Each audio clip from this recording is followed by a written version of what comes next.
tes yang seperti itu, Kak? Yang pertama perlu digarisbawahi kalau saya tidak pernah mengatakan orang tersebut itu menggunakan narkoba. Yang mengatakan itu kan pengacaranya Agus ya. Jadi pada saat tes urin saya bilang, saya nyeletuk memang, saya bilang kenapa enggak tes rambut sekalian, nanggung, saya bilang gitu. Kalau akhirnya dia melakukan tersebut ya bagus sebagai pembuktian. Kalau ada hasil, kayaknya hasilnya nggak secepat itu ya. Dan kalaupun hasilnya positif ya bagus berarti. Tapi kalau dari Kakak sendiri maksudnya ada ekspektasi nggak mungkin bakal diajak untuk maksudnya diajak untuk ngetes bareng, tes rambutnya untuk tes narkoba gitu, sempet kayak, oh tiba-tiba udah keluar aja nih gitu, apa gimana, Kak? Gimana Mbak? Sorry. Sempet kayak kecewa nggak diajak sama Teh Novi mungkin diajak untuk tes? Tes, kecewa atau Heeh. tidak? Karena gini, tidak ada kepentingan siapapun untuk menyuruh saya mengetes narkoba. Bahkan BNN saya take loh. Maksudnya gini, apa alasannya saya harus tes narkoba gitu? Kalau mau dilihat lagi, orang-orang men-searching, saya saja pernah melaporkan seseorang karena pernah menuduh saya menggunakan narkoba. Mana mungkin kemudian seorang pemakai narkoba datang ke kantor polisi untuk melaporkan orang yang menuduhkan dia. Itu yang pertama. Yang kedua, saya ini pernah mengikuti kontestasi politik legislatif. Sudah pasti saya bebas narkoba. Gitu. Jadi tantangan-tantangan itu tidak akan pernah saya turuti kecuali saya terciduk pesta narkoba atau apapun itu ya, yang kemudian saya disurati oleh BNN dari penyidikan untuk melakukan itu ya boleh gitu.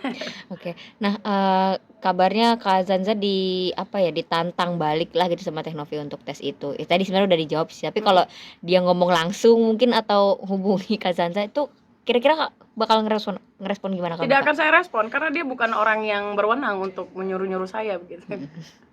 Oke. Nah, oke ini tapi terserah Kakak sih mungkin mau gimana kan, mau meresponnya gimana. Ini kan lagi kisruh kemarin Bang Den sudah datengin rumah Bang Farhat. Tadi kasus Agus juga. Kakak melihatnya gimana nih antara yang pihak ketiga dan lawyernya Pak Agus pun jadi kisruh gitu. Ngeliatnya gimana Kak sampai samper-samper ke rumah? Saya nggak mengikuti yang lain-lain selain daripada Agusnya ya. Kalau terjadi kisruh-kisruh antara Densu dan Bang Farhat, saya nggak mengetahui itu. Yang saya lihat memang ada kata-kata kasar yang dilontarkan duluan ya. Ya wajar aja orang marah juga gitu. Kalau akhirnya sampai disamper-samperin, menurut saya juga kayak kenapa ya? Kayak agak lebay sih menurut saya. Oke. Tapi kalau dari Bang Densu ini menurut Bang Densu karena beliau orang Makassar gitu ya. Jadi ngerasa tertantang nih pride-nya gitu kayak ya udah datengin aja katanya lo mau ngajar gue nih Bang Farhat gitu. Sebenarnya tidak ada orang yang tidak punya harga diri, nggak cuma orang Makassar, mau orang Melayu sekalipun kalau ditantang ya hajar saja. Jadi nggak usah bawa-bawa suku menurut saya, nggak usah bawa-bawa suku karena siapapun. Nah ketika dia pun orang Makassar ya, saya banyak teman-teman saya Makassar, saya kan asli Sumatera ya, saya dikatain orang terus saya bawa-bawa suku saya itu juga nggak boleh gitu. Dan memangnya dia ngomong begitu pantas gitu. Orang lain yang kemudian bersuku apa tidak boleh marah gitu. Hanya dia saja yang marah karena membawa suku tertentu gitu. Nggak cocok menurut saya itu. Oke. Nah tapi ketika disamper kan Bang Farhat juga nggak meresponnya lebih jauh, cuman akhirnya ya udah ngobrol-ngobrol biasa aja. Tapi di wawancara berikutnya tuh Bang Farhat malah bilang kalau Bang Densu kenapa nggak minta maaf aja sama saya, kan Bang Densu yang ngatain saya segala macam. Tapi mungkin nggak diobrolin ya pada malam itu. Nah menurut Kakak gimana jadinya? Iya, kan datang bawa kamera saya lihat ya, tapi saya tidak mendalami. Karena menurut saya nggak penting dan bukan urusan saya gitu. Bawa kamera, terus ngobrolnya juga menurut saya itu konten. Jadi saya menanggapi konten kan lucu juga gitu. Lucu juga. Dan kalau Bang Farhat tidak merespon atau ngebalas ngehajar gitu ya, masa pengacara bego? Masa dia melakukan pemukulan ya udah jelas masuk penjara lah. Bukan persoalan wah dia takut sama gue, tidak ada kekerasan yang dibenarkan itu yang benar. Kalau mau nantang nyamperin tuh di Rintinju itu baru benar. Kalau ke rumah nggak cocok juga menurut saya.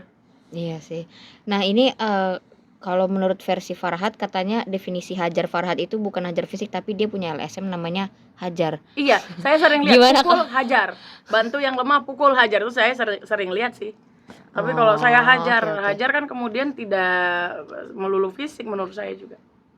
Oke. Kalau pada akhirnya nih Farhad katanya mau tuntut Bang Densu minta maaf usai datangi rumahnya. Maksudnya menuntut lah kalau nggak minta maaf. Wah itu Menurut nggak kamu tahu gimana, saya Kak, tuh. Mungkin yang ngelihatnya? tersakiti yang berhak mengatakan dia harus minta maaf. Iya sih. Oke. Oh ya, ini ada sahabatnya Bang Farhad yang maksudnya sesama lawyer juga. Dia mau ngebela lah gitu. Maksudnya pasang badan untuk Bang Farhad. Gimana menurut kamu akhirnya ada sahabat yang mau pasang badan gitu buat Bang Farhad sampai ke arah sana gitu. Menurut kamu gimana Kak ngelihatnya?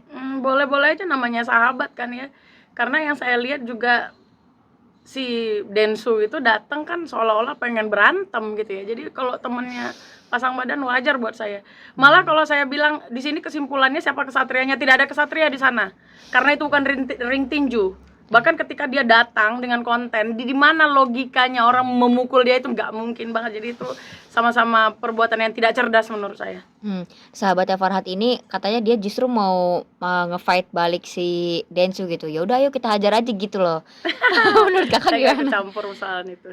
Oh, oke, nggak ikut ya. Nah, ini kan Pak Agus katanya pengobatannya udah nggak bisa pakai BPJS nih Kak. Menurut kamu kira-kira ada pesan nggak buat Teh Novi? Maksudnya kan pada akhirnya jadinya BPJS dia nggak bisa dipakai gitu. Menurut kamu gimana nih ke Pesannya Teh buat Novi? Novi ya.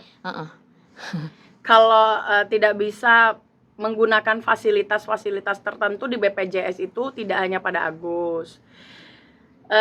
Saya bukan pengguna BPJS dan bukan peserta BPJS ya, tapi kalau yang saya lihat setelah uang dikembalikan kepada Novi, kemudian kan tidak ada tindakan pengobatan dari Novi, yang uang itu dikeluarkan dari sana untuk mengobati Agus kan tidak.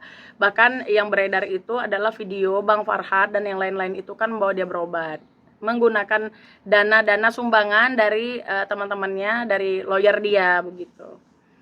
Begitu aja Mbak.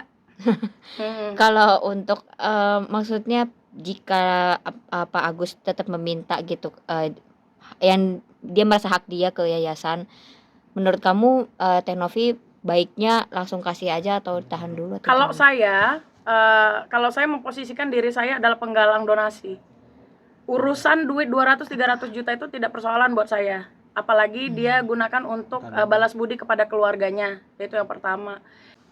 Kalau saya menjadi si penggalang donasi, saya tidak akan memusingkan urusan 200-300 juta yang diberikan Agus untuk balas budi terhadap keluarganya. Biar bagaimanapun itu keluarganya. Mending itu saya singkirkan dulu, karena itu nanti pasti ada solusi. Ada uang yang lebih banyak lagi yang bisa digunakan untuk pengobatan, begitu kan?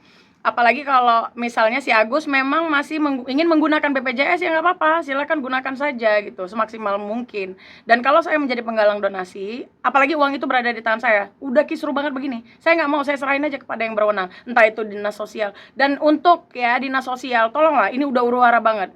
Di mana pemerintah saat ini? Kenapa ini dibiarkan? Pembiaran ini kasus sosial loh. Harusnya dinas sosial ini turun menjadi penengah di kasus ini begitu. Tapi menurut Kakak Agus tetap dianggap penyelewengan dana nggak sih? Kan menurut orang-orang kayak gitu ya, sedangkan dia menggunakan uang yang ada di rekening dia sendiri gitu. Menurut Kakak gimana? Kalau menurut saya yang awam, saya bukan pakar hukum, tapi dari kacamata saya, Agus tidak melakukan kesalahan. Mungkin kekeliruan untuk penggunaannya, tapi kalau kesalahan tidak. Karena uang itu pun saya pernah lihat di podcast siapa ya, memang diarahkan ke rekening Agus begitu, dan mereka tidak punya perjanjian untuk menarik kembali ke yayasan gitu. Galang donasi itu hati-hati loh, nggak boleh pakai rekening pribadi loh sebenarnya. Dan kalau masuk ke rekening pribadi ya sudah jadi miliknya. Oke. Kalau donatur yang protes itu menurut Kakak berhak nggak? Apalagi sampai meminta uangnya kembali. Kalau Menurut kamu donatur gimana? silahkan ambil uangnya kembali, cek mutasinya ke rekening mana, kembalikan, tapi transparansi itu harus dilakukan oleh dinas sosial.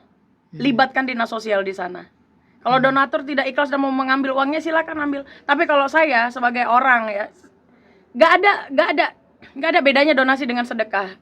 Sesuatu yang kita berikan secara sukarela tanpa paksaan itu namanya sedekah. Kalau saya udah ngasih, kasih aja. Terlepas orangnya setelahnya balas budi atau tidak dengan saya, atau orang itu harus berterima kasih dengan saya atau tidak, itu nggak urusan saya. Urusan saya dengan Tuhan. Kebaikan yang saya lakukan itu hanya hubungan saya dengan Tuhan. Urusan dengan dia, saya memenuhi apa yang dia butuhkan, begitu. Oke. Kak, mungkin ada pesan ketabahan untuk Pak Agus dulu. Iya, saya berharap Mas Agus ini tidak terlalu depresi ya. Memang ya, jangankan orang yang seperti dia, orang kayak kita aja kadang kalau dibully netizen itu bisa depresi. Gitu. Mudah-mudahan kuat lah dengan kejadian ini, dan katanya persidangannya akan digelar ya. Saya sih lebih tertarik dengan pelaku yang menyiram dia air keras gitu. Jadi urusan donasi ini menurut saya udah cukup ya. Cukup butuh penengah yang bukan dari teman-teman rekan-rekannya, tetapi dari pemerintah, begitu. Oke. Kalau untuk mungkin pesan untuk yang sedang bergulat mungkin Bang Farhat sama Bang Densu, gimana menurut Kakak? Kalau memang keras-keras sekali dengan dirinya, ya silakan di ring tinju berantemnya, jangan datang-datang ke rumah atau gimana ya. Kalau saya lihat orang baku hantam namanya, itu harusnya di ring, bukan di rumah, begitu. Oke. Kalau pesan untuk Teh Novik mungkin masih yang soal kisruh tes narkoba, gimana Kak? Pesannya kalau dia melakukan sesuatu untuk pembuktian kepada masyarakat, ya bagus dong. Karena kan dia petugas kemanusiaan, ya bagus. Kita pun dituntut kalau kita mau ngapa-ngapain menjadi petugas kemanusiaan, petugas politik, itu memang harus ada tesnya. Dan wajar aja menurut saya. Oh, wajar ya. Wajar. Dan itu bukan saya yang nyuruh kan. Yang Iya, nyuruh kan iya. RD Law, bukan Oke. saya. Kalau dia yang tiba-tiba meminta masih yang tadi ya, Kak? Kapasitas dia siapa meminta saya mengetes narkoba? Hmm. Bukan berarti saya takut. Ngapain saya takut? Saya pernah melaporkan orang menuduh saya narkoba kok. Oke.